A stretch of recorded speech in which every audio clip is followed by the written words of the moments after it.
सियासत के मैदान में जब अपने ही अपनों से दूरियां बना ले तो चर्चा होना लाजमी है। कैथल में आज कांग्रेस नेता विजेंद्र सिंह की सद्भावना यात्रा पहुंची, लेकिन इस यात्रा ने सद्भावना से ज्यादा कांग्रेस के अंदरूनी किलहे की सुर्खियां बटोर ली।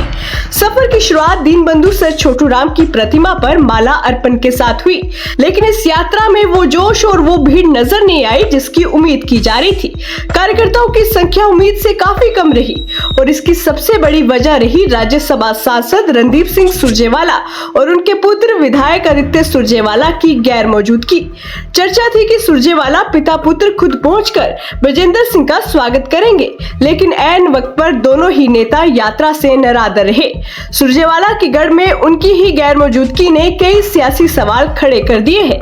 जब पत्रकारों ने इस दूरी पर विजेंद्र सिंह को घेरा तो देखिए उन्होंने क्या सफाई दी। बिल्कुल दूरी नहीं बनाई हुई, वो तो यात्रा जिस दिन शुरू हुई थी उस दिन भी आए थे और सुरजेवाला जी भी आ चुके हमारे कार्यक्रम में।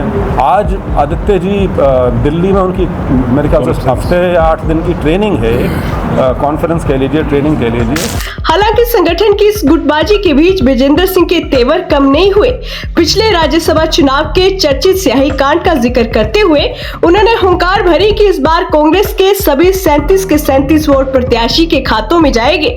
साथ ही नीतीश कुमार को राज्यसभा भेजने के भाजपा के फैसले पर भी उन्होंने तीखा कटाक्ष किया। अब सवाल ये है कि क्या कैथल की ये दूरी हरियाणा कांग्रेस की एकजुटता के दावों की पोल खोल रही है या फिर ये सिर्फ एक इत्तेफाक है? नहीं, बहुत गजब का रिस्पांस है और ये 58वीं विधानसभा है जहाँ यात्रा पहुँची है और ये 5वां चरण जो है यात्रा का वो आज यहाँ शुरू हुआ है। 13 हल्के हैं इस चरण में और ऐसा लगता है कि शायद मई के पहले सप्ताह में यात्रा का समापन होगा। और बड़ी खुशी की बात है कि 5 अक्टूबर से जब से यात्रा शुरू की है तब से अब तक लोगों का जो रिस्पांस है उसी के दम पे यात्रा चल रही है। इतनी नहीं तो इतनी लंबी यात्रा को यदि लोग जब तक उसके साथ ना जुड़ें तो शायद इतनी लंबी यात्रा कर ही नहीं जा सकती। कम से कम इस यात्रा के माध्यम से लोगों की और कांग्रेस के वर्कर्स की उस नाते पार्टिसिपेशन तो हुई है, वो उस चीज़ से तो बाहर निकले हैं। और एक बहुत बड़ा वर्ग इस यात्रा में वो भी जुड़ा है जो कांग्रेसी है लेकिन पिछले 10-12 साल से घर बैठ गए थे क्योंकि संगठन तो था नहीं, वो शायद किसी और के यहाँ जाना नहीं चाहते थे। तो ऐसे बहुत से लोग पूरे अब तक 58 हल्के जो हमने किए हैं हर जगह करीब करीब ये चीज़ ज़रूर आई है कि एक बहुत बड़ा वर्ग जो निष्क्रिय हो गया था कांग्रेस का वो दोबारा से मुख्य धारा से जुड़ा है। सद्भावना की बात लगातार की जा रही है, लेकिन कांग्रेस में सद्भावना नहीं बन पा रही है क्योंकि हुड्डा ग्रुप के कई सारे नेता हैं वो ज्वाइन नहीं कर रहे हैं इसमें।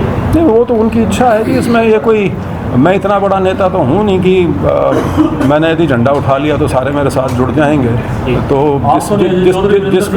जिसकी इच्छा हो वो ज्वाइन करे। ये सद्भाव की यात्रा है, कोई धक्के की थोड़ी है। कैथल के विधायक आदित्य सिंह सुरजेवाला भी दूरी बनाए रखी इस यात्रा से, वो भी नहीं पहुंच पाए। नहीं जी, बिल्कुल दूरी नहीं बनाई हुई, वो तो यात्रा जिस दिन शुरू हुई थी उस दिन भी आए थे और सुरजेवाला जी भी आ चुके हमारे कार्यक्रम में।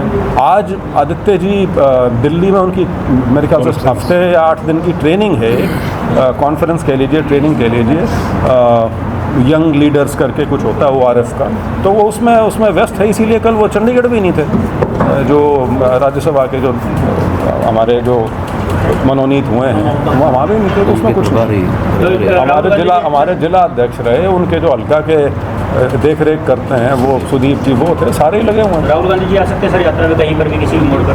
हाँ, अब मैं उनको, क्योंकि अब यात्रा हम पूरी तरह से स्थापित कर चुके हैं और 2/3 हरियाणा अब कवर हो गया है, अब मैं उनको आमंत्रित करूंगा। वो कब इसमें आना चाहेंगे वो उनके ऊपर। राज्यसभा आजाद प्रत्याशी के तौर पे भी एक नामांकन भरा गया सर, क्या कुछ समीकरण मानते हैं? कुछ नहीं, कांग्रेस की 37 वोट हैं और वो 37 की 37 कांग्रेस को डलेंगे। कोई इंक कांड होगा? अब उसकी कोई संभावना नहीं, वो समय बदल चुका है। पिछले दिनों यात्रा कलायत आई थी, कलायत विधायक नहीं आए, गुला में गई तो गुला विधायक नहीं आए, उनको निमंत्रण दिया था या वो आए? ये विधायकों की यात्रा नहीं है, यात्रियों की यात्रा है, कांग्रेस पार्टी की यात्रा है, कांग्रेस के झंडे तले यात्रा है। किसी को आना हो तो आ जाओ छतरी के नीचे, वरना ना हो।